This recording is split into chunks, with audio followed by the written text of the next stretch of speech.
மனசுக்கு ரொம்பவே கஷ்டமாயிடுச்சு. என்னன்னு பார்த்தீங்கன்னா, நம்மகிட்ட ஒருத்தவங்க கஸ்டமர் ஆன்லைன்லேருந்து 18 இன்ச் ஆரி ஸ்டாண்டும், ஃப்ரேமும் வேணும்னு சொல்லிட்டு ஆர்டர் போட்டிருந்தாங்க. நானும் ஆர்டர் எடுத்துட்டு அவங்களுக்கு கொரியர் பண்ணிட்டேன். அவங்க வந்து பாண்டிச்சேரி டிஸ்ட்ரிக்ட்.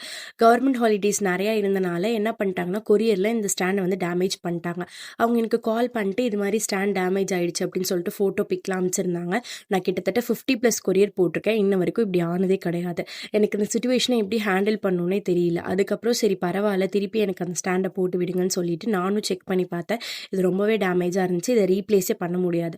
அதனால என்ன பண்ணிட்டேன்னா, இன்னொரு ஸ்டாண்ட் கஸ்டமருக்கு நான் வாங்கிட்டு, ஸோ அந்த ஸ்டாண்ட வந்து கரெக்ட்டா ஓப்பன் பண்ணிட்டு, அதுக்கான லெக்கு எல்லாமே வச்சு, நான் ஒரு வாட்டி அத வந்து செக் பண்ணேன். செக் பண்ணி ஒரு வீடியோ கிளிப்பா எடுத்துட்டு, அத நான் கஸ்டமருக்கும் சென்ட் பண்ணேன்.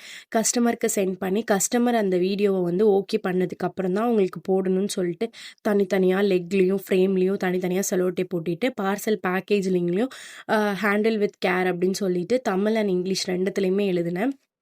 2த்துலயுமே எழுதிட்டு, அதுக்கப்புறம் தான் போயிட்டு கொரியர் ஆஃபீஸ்ல போட்டேன். இது எனக்கு ஒரு லாஸ் தான். பட் இருந்தாலும் கஸ்டமர் ஹேப்பியா இருக்கணும் அப்படின்றதுக்காக நான் இந்த விஷயத்த நான் வந்து பண்ணேன். ஸோ ஒரு வழியா கொரியர் ஆஃபீஸ்லயும் போயிட்டு நான் வந்து கொரியர் போட்டுட்டு வந்துட்டேன். ஸோ அவ்வளோதான் இந்த வீடியோ. தேங்க் யூ ஃபார் வாட்சிங். டெய்லி வீடியோஸ்க்காக ஃபாலோ பண்ணுங்க.